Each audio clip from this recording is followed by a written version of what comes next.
तर माणिकराव कोकाटे प्रकरणात हायकोर्टात सुनावणी सुरू आहे। त्यांनी हायकोर्टात धाव घेतलेली आहे। तर प्रथम वर्ग न्यायालयाने शिक्षा दिली होती, त्यानंतर जिल्हा सत्र न्यायालयात त्यांनी अपील केलं होतं। जिल्हा सत्र न्यायालयाने सुद्धा तीच शिक्षा कायम ठेवली आणि आता त्याच विरोधात हायकोर्टात त्यांनी धाव घेतली। अटक वॉरंट जे जारी करण्यात आलेलं आहे तर त्याच संदर्भात आता हायकोर्टात सुनावणी सुरू आहे। अटक वॉरंट जारी झाल्यानंतर माणिकराव कोकाटे हायकोर्टात गेले। न्यायाधीश तातडीने सुनावणी ऐकण्यास तयार नाहीयेत अशी माहिती समोर येते। माणिकराव कोकाटे प्रकरणात हायकोर्टात सुनावणी सुरू आहे। तर न्यायाधीश तातडीने सुनावणी घेण्यास तयार नाहीयेत अशी माहिती समोर येते। हायकोर्टात धाव घेण्यात आलेली आहे। न्यायाधीश तातडीने सुनावणी ऐकण्यास तयार नाहीत अशी माहिती समोर येते। पुढील सुनावणी आता शुक्रवारी होणार आहे।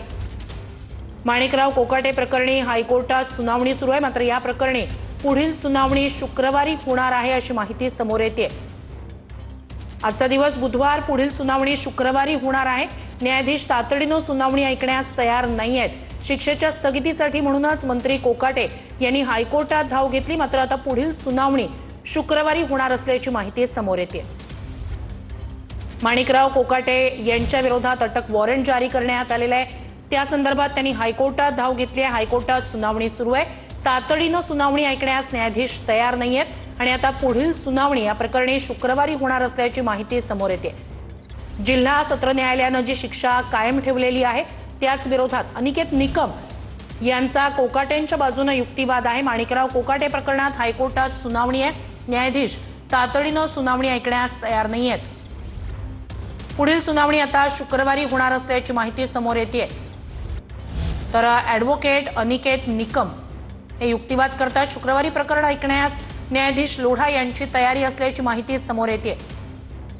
तर हे शुक्रवारी प्रकरण ऐकण्यासाठी न्यायाधीश लोढा यांची तयारी असल्याची माहिती समोर येते। शुक्रवारी हे प्रकरण ऐकलं जाईल अशी तयारी असल्याची न्यायाधीश लोढा यांची तयारी असल्याची माहिती समोर येते। माणिकराव कोकाटे यांनी हायकोर्टात धाव घेतली। अटक वॉरंट त्यांच्या विरोधात जारी झालेला आहे। न्यायाधीश तातडीने सुनावणी ऐकण्यास तयार नाहीयेत। पुढील सुनावणी शुक्रवारी आता होणार आहे आणि शुक्रवारी या संदर्भात सुनावणी ऐकली जाईल। न्यायाधीश हे प्रकरण सुनावणी शुक्रवारी ऐकतील असं न्यायाधीश लोढा यांच्याकडून सांगितलं जात आहे। अधिक या सगळ्या संदर्भात जाणून घेऊया आपले प्रतिनिधी अक्षय मंकणी यांच्याकडनं। अक्षय, नेमकं कोर्टात काय सुरू आहे? एकीकडे मंत्री माणिकराव कोकाटे यांच्यावरती अटकेची टांगती तलवार आहे। एक सेकंड थांबवते। कोकाटेंच्या अडचणी वाढल्या आहेत, अटक होण्याची दाट शक्यता आहे। तातडीच्या सुनावणीस न्यायालयाकडून नकार देण्यात आलेला आहे। मोठी महत्त्वाची घडामोड आहे। कोकाटेंच्या अडचणी वाढल्यात, अटक त्यांना होण्याची दाट शक्यता आहे। तातडीच्या सुनावणीस हायकोर्टाने नकार दिलाय। त्यांची जी याचिका आहे त्या संदर्भात शुक्रवारी सुनावणी होण्याची किंवा शुक्रवारी सुनावणी घेण्याची न्यायाधीश लोढा यांनी तयारी दाखवली आहे। तातडीच्या सुनावणीस त्यांच्या याचिकेवर न्यायालयाने नकार दिलाय। कोकाटेंच्या अडचणी वाढल्यात, त्यांना अटक होण्याची दाट शक्यता आहे। अटक वॉरंट विरोधात त्यांनी हायकोर्टात धाव घेतलेली होती। कोकाटेंच्या अडचणी वाढल्यात, त्यांना अटक होण्याची दाट शक्यता आहे। हायकोर्टाने तातडीने सुनावणीस नकार दिलेला आहे। न्यायाधीश लोढा जे आहेत त्यांनी हे प्रकरण शुक्रवारी ऐकलं जाईल असं म्हटलेलं आहे। आता अटक झाल्यास कोकाटेंची आमदारकी जाणार आहे। कोकाटेंच्या अडचणी वाढल्यात, त्यांना अटक होण्याची दाट शक्यता आहे। त्यांच्या याचिकेवर तातडीने सुनावणीस न्यायालयाने नकार दिलेला आहे। अटक वॉरंट विरोधात त्यांनी हायकोर्टात धाव घेतलेली होती। अधिक जाणून घेऊया आपले प्रतिनिधी अक्षय मंकणी यांच्याकडनं। अक्षय, कोर्टात आज जे काही झालं, काय अधिकचे अपडेट्स आहेत? नक्कीच, खरं तर मंत्री माणिकराव कोकाटे यांच्यावरती अटकेची टांगती तलवार आहे आणि या सगळ्या प्रकरणाच्या संदर्भात मंत्री माणिकराव कोकाटे हे मुंबई हायकोर्टात सुद्धा या सगळ्या खालच्या कोर्टाच्या निर्णयाच्या विरोधात गेलेले होते, परंतु तातडीची सुनावणी घेण्यास मुंबई हायकोर्टाने नकार दिलेला आहे। आता माणिकराव कोकाटे यांच्या संदर्भातल्या यांच्या याचिकेवरची सुनावणी जी आहे ती आता शुक्रवारी ढकलण्यात आलेली आहे। त्यामुळे एकंदरीतच 2 दिवसांचा वेळ आहे आणि या 2 दिवसांच्या वेळामध्ये त्यांच्यावरती अटकेची टांगती तलवार राहणार आहे आणि त्यांना अटक होण्याची दाट शक्यता देखील या सगळ्या संदर्भात वर्तवण्यात येते। कारण की अटक वॉरंट घेऊन नाशिक पोलीस जे आहेत ते मुंबईकडे रवाना झालेलं असल्याचं पाहायला मिळतंय। नाशिकमधील सदनिका घोटाळा प्रकरणात नाशिक सत्र न्यायालयाने शिक्षा जी आहे ती कायम ठेवलेली होती। या सगळ्या संदर्भात आज हायकोर्टात याचिका दाखल केलेली होती या सगळ्या निर्णयाच्या विरोधात। मात्र हायकोर्टाने तातडीची सुनावणी घेण्यास कुठेतरी नकार कळवलेला, त्यामुळे हे अटकेची टांगती तलवार मंत्री माणिकराव कोकाटे यांच्यावरती आहे. अजित पवार राष्ट्रवादी काँग्रेस पक्षाचे जे राष्ट्रीय अध्यक्ष आहेत त्यांनी देखील या सगळ्या संदर्भात आपल्यासोबत अंजली दमानिया फोन लाईन वरून जोडल्या गेल्या आहेत. अक्षय, थोडंसं तुम्हाला थांबवते. अंजली दमानिया जी, ही घडामोड तुम्ही सुद्धा पाहताय. न्यायालयानं, हायकोर्टानं कोकाटेंच्या याचिकेवर तातडीच्या सुनावणीस नकार दिलाय. अगदी योग्य ती कारवाई कोर्टाने केली आहे, कारण आज 3 वाजता त्यांनी मेन्शन केलं होतं मॅटर कोर्टापुढे आणि तातडीने त्याची सुनावणी व्हावी अशी मागणी केली होती, पण कोर्टाने त्याला स्पष्टपणे नकार दिलाय. आणि खरंच हे ऐकून खूप बरं वाटलं, कारण आतापर्यंत कोकाटे पदोपदी जे वाचत होते त्याच्यात आता ह्या प्रकरणात तरी त्यांना वाचताना आपल्याला दिसत नाहीये.